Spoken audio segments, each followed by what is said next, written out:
Hello, I'm Albert De La Vega. I'm with BDC Construction. I'm a state licensed general contractor and home inspector, and I live here in Miami Springs, beautiful Miami Springs.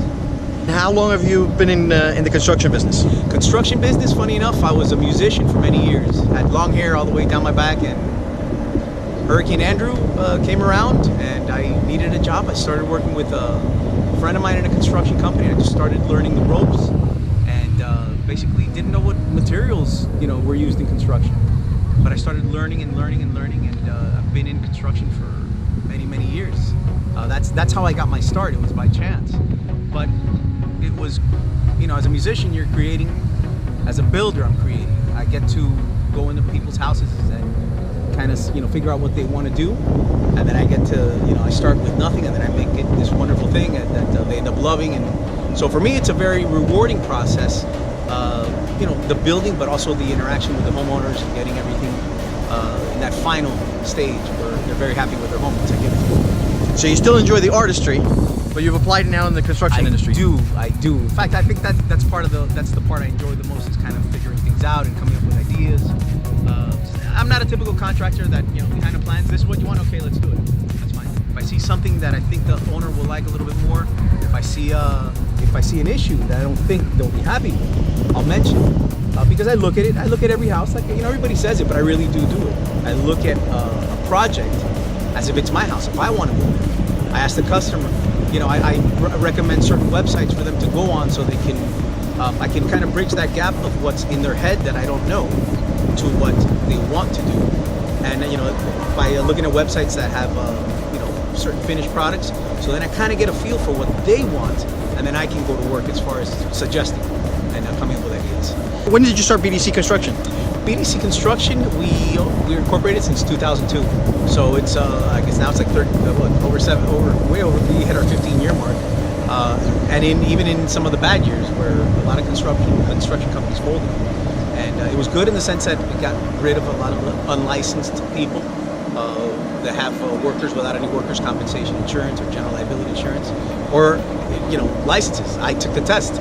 I took the test for not only for a state licensed general contractor, but also as a home inspector, which is another thing that I started because I got sick of going to homeowners would call me with their inspection reports, and they were scared their house was going to be on fire the next day. They were scared that the house was falling and failing. Now, when I looked at it, I would see that, listen, this is just something minor, and they almost didn't buy the house that they really loved because people that didn't know were giving just bad information. So I got into it for that reason as well. But yeah, I've been in the construction industry for a bit. So, as for BDC Construction, what type of construction do you do? So, someone who lives here, let's say in the Springs, and we see it all from brand new construction or a complete home remodel to just a smaller things like a front patio or a garage conversion. Because I live here in the Springs, we normally cater to doing commercial construction, restaurants and stuff like that, as well as large remodelings, large additions, and custom homes. In the Springs, because I'm here all the time, we typically have on an average anywhere between, let's say, 5 to 10 projects running at the same time in the Springs. We have a feel for the community, we have a feel for the building department, we know what the regulations are, we know, we work within in the code, so we know what is normally expected. So we will sometimes do, maybe even a smaller project in the Springs, like several bathroom remodelings, a kitchen remodelings, things like that we may not do normally in other cities just because of the logistics and being so far. Whereas here, I may have a big addition going in one project, a brand new house on another, and then maybe 2 bathrooms in separate projects where I can very easily pick materials and from other projects. Like everything is like interfed, and I can very easily pop one person. If there's an issue, we can just address it immediately. We don't have to wait until the next day or next week, anything like that. So because we're here and we're local and we have so many projects going on here, it's easy for us to take some of the smaller projects. And even in cases where I get phone calls all the time, I need, because they see me, I'm always posting, and people see my signs everywhere, our signs in the Springs. They're asked, do you know a good electrician? Do you know a good carpenter to do baseboards? I may not be able to handle that project just because it might be a little too small, but I love being able to recommend qualified people to do those projects, those smaller tasks that sometimes really can be daunting for an owner. You're having these strangers come into your house and you don't know the quality of their work. And if you're an accountant or a doctor, you work in a bank, whatever, you don't know, what's right or wrong. But these people have been trained by my expectations of as far as what I expect. So when I try to recommend people, like if I don't know anyone that is, if I've been burnt by people, I won't recommend them, obviously. But when I do recommend someone like that, it's at least you're getting someone that you know is going to be honest, that's going to show up. Really, just those two things alone is what most people don't do in construction. Now, one of the things that you mentioned is qualified, and obviously I'm interviewing, but we have experience working together, and you've done a fantastic job with my home, and anyone who I've recommended you to has been very happy with the work that you've done. So, which makes me even more comfortable, recommending you to folks. Of course. The quality of the construction versus, one of the things that people freak out about is somebody there's a stranger. Are they going to do a good job? Are they going to cut corners? What are they, are they going to be here today, gone tomorrow? Tell us a little bit about the quality and what makes you guys different than other folks. Taking myself out of the equation as a contractor, doing what I do, putting myself in your position or anyone else's position as a homeowner, I would be very scared. You're bringing someone into your house that you don't know. You really, I can steal pictures from the internet and post and show them to you and tell you they're mine. I don't do that, number one. I especially here in the Springs, what do? I give people addresses.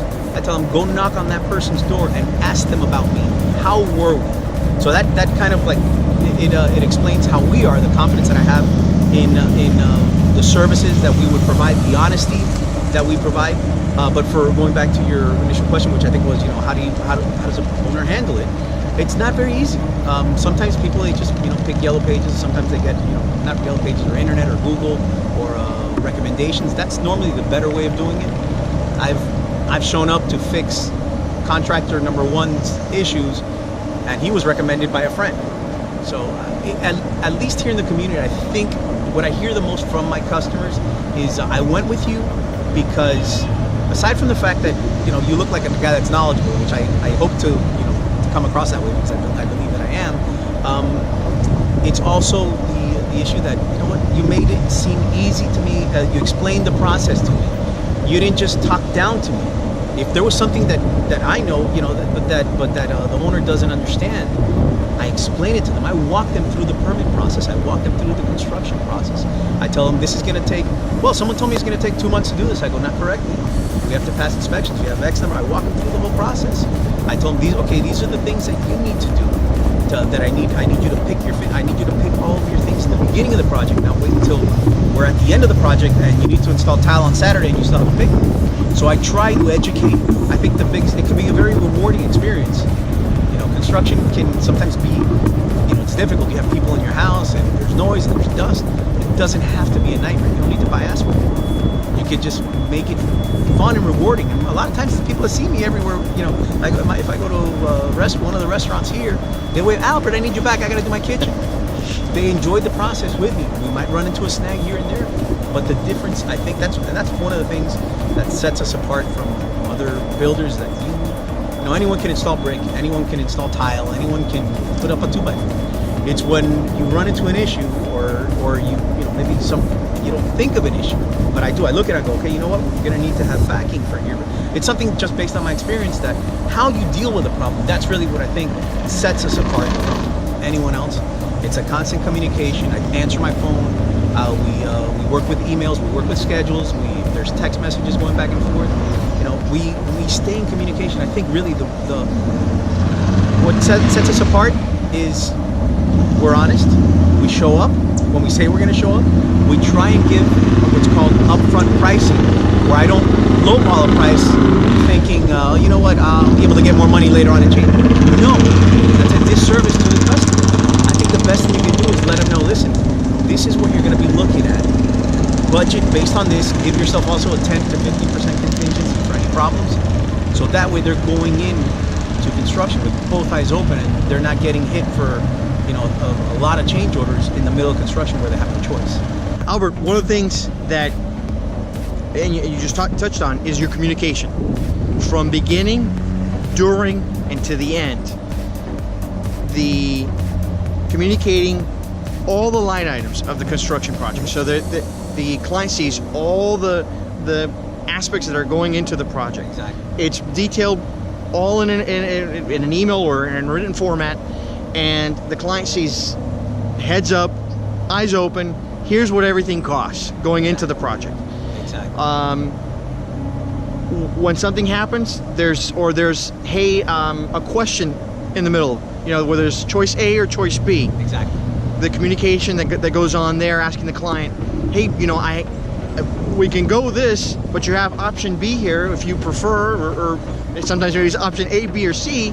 Which would you like to do? And that, in my experience, your communication to the client through the process gives us the immense confidence of hey, this project's done right. It's being done to my liking, not necessarily to the contractor's liking. It's done my liking and my choice, or most often the case, my wife's choice in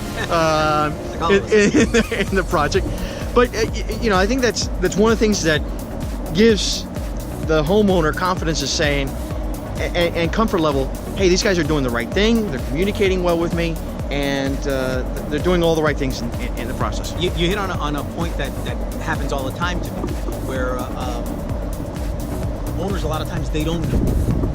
They'll ask, they don't know about the construction process sometimes, but a lot of times they don't know that their request for one item may have a lot of issues that will cost them more money. Okay, in order to do this, I need to break this and undo this and do that. Do you want to do that? Because it's probably going to cost you X number of dollars to do that. Or do you want to take a different route? See, whereas a lot of times other contractors might say, and I've experienced it, because, let me rephrase that, I haven't experienced it. I've had the conversation with owners where they told me, no, but another contractor told me that I couldn't do this. I go, listen, it's not that it's not possible to be done. It's more difficult for him to do it, or it's not as easy for him. It's, his suggestion was maybe a quicker pay to him. Let's get it done faster. Maybe it's not to your liking, but this is the way that it has to be done in order. And that's not necessarily true. I'd rather find out exactly what it is that you want. And a lot of times I even recommend to homeowners. I have a client right now that we did a house for MiamiSprings. We also did a couple more houses for him elsewhere. And he was asking me for my advice. Should I do this? Should I do that? Because he knew that my advice was not going to be based on making money. Because thankfully, I'm blessed in the sense that I have enough work that it just comes to me by referral, that I don't have to lie to get a job. I don't have to lie to get that change order to pay the bills. I don't have to do that. Whereas, he was asking me, I remember he was asking me certain questions. Should I do this, or should I change this floor? I go, you know what, it's in very good condition. I don't think that you should replace it. You don't need to spend the money on that. You need to spend more money on your kitchen, on your appliances. Let's grab that money and put it somewhere else. Whereas I could have very easily have told him yes and had a change order. But I wouldn't be able to sleep at night. I know that's not the right way of doing it. Well, I think part of the reason you get such strong referrals and what you've done well here in the Springs is that honesty, and is the fact that people have confidence after dealing with you of recommending you to their friends and loved ones. Exactly. Albert, talk us through, here in Miami Springs, obviously you do projects throughout South Florida. Mm-hmm. There are unique challenges to building here in Springs. Can you talk us through a little bit of that and the experience that you guys have, which also, as a Springs homeowner, gives one confidence, hey, these guys know how to deal with the ins and outs of building here in Miami Springs? To be honest with you, I've heard that a lot, where people say, oh, building in Miami Springs is so difficult, it's so impossible, the building department is this, the building department's that, the inspectors are this, the inspectors that. One time when I came in to finish someone else's work, where a contractor came in, he underbid the job, he started up, he ran out of money, asked for more money, they paid, he ran out of that money and he disappeared. I had to come in and finish. What a nightmare. And I was hearing the owners, complaining about, that he said that the contractor was telling them that the building department was just unbelievable to deal with, that the codes in Miami Springs are different. Codes in Miami Springs aren't different than they are from anywhere else. I looked at the notes on the permits from the inspections that the inspector had made, and all his requests were stuff that are within the code that I do in my day-to-day, just as an afterthought. I don't have to think about it because I know that's the way it's meant to be done. In other words, if you know what you're doing and you take pride in what you do and you do it well, which I believe I fall into that category, the city of Miami Springs for me is one of the easiest building departments to work with, especially because the inspectors here, I don't ask for any favors, but they recognize quality of work. So they work with you if you tell them, listen, the owner's having an issue with this. Can you help me out? Give me a partial inspection on this so I can catch up with someone. It's that kind of relationship that, because they know the way we work now. So it's not a difficult department to deal with. And you have a trust factor with the city. There is a trust factor, and when you present plans to the building department, they give you timelines. You know, a lot of times, you know, the owners will tell me, oh, the architect told me that the building department, this time it's the architect, not the contractor. Building department is asking for all these crazy things, and I've seen the notes, and a lot of times they're not. It's unfortunately the owners don't know. See, if you don't know and someone comes and tells you that you're assuming to be the professional and they are giving you faulty information, then you're going to assume that the building department is problematic, or that, you know, and in this case it really isn't. So it's and the reason we just do work here in the Springs because of that. I'm here in the Springs. You know, I can't get out of the Springs. Thankfully have so much work here that you know, people keep recommending me. The building departments, they recognize our work. You know, we ask, are you going to meet us for what time are you going to be here for inspection? You know, they work with us. I have somewhere else to be. We'll schedule for another day, that kind of thing. But they're the building process isn't something that happens 1 minute to the next. You know, there's a process. You do plans, you present them. The building department makes their comments. They give them back to you. The architect fixes them. You resubmit them. So there's a process to it. At the end of the day, I do believe that all their requests in the building department that I've seen, I've never seen anything that's extraneous. They are actually looking out for the owners by requiring these things. And when they fail an inspection because of faulty work of a contractor, it's not that the building department's being difficult with the contractor. It's that the contractor's not doing what they're supposed to do. So that's the distinction. Tell us, at what point in the process someone's got an idea? Maybe it's a bathroom remodel, kitchen remodel, they want a new driveway, they want to add on to their house, they want to redo the whole house. Of course. They've got an idea. At what point in their process should they reach out to someone like you? Very good question.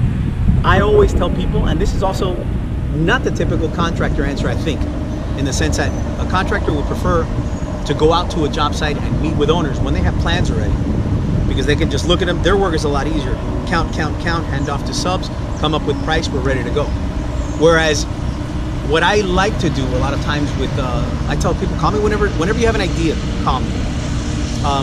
In the sense that if I go for a terrace or a big addition in the back, the owners in their own minds, they might think, well, this might cost me X number of dollars. And it has happened more times than I can count. They go ahead and do the plans, they spend $4,000, $5,000, $10,000, $12,000, whatever the architects are charging for the plans these days. They spend that money on a set of plans. They think it's going to say a number, it's going to be $20,000 to do something. They put it out to bid with 3 contractors, and all numbers come at 50, 65, 70. And they're like, wait a second, this is way out of my budget. So not only is it that can they not do what they intended to do, they're out of the pocket, The dollars for the plans. Whatever they spend on the plans. I like to come up to homeowners and tell them, listen, what do you want to do? Tell me, throw everything at me. Let's come up with an idea of what you want to do. I'll tell you what's feasible. I'll tell you not only what's feasible, like I said, there's always something that can be done. A lot of times people tell me, I just want to add 1 foot addition on my house. You can do that, but it's going to cost you a lot more money just because it's so small. You still have to throw the same amount of energy and time on a small project. But I like to tell people, tell me what you want to do. You want to do garage enclosure, addition, second story, an interior remodel. I can more or less look at every item, calculate the time, and I give them ballpark pricing before they've spent a penny. I always tell this to people. You want to know if it's going to cost you $5 or $5 million. Right. And it's obviously it's an exaggeration, but you really want to have your finger on the pulse of what it's going to come out, what it's going to come out, what it's going to cost.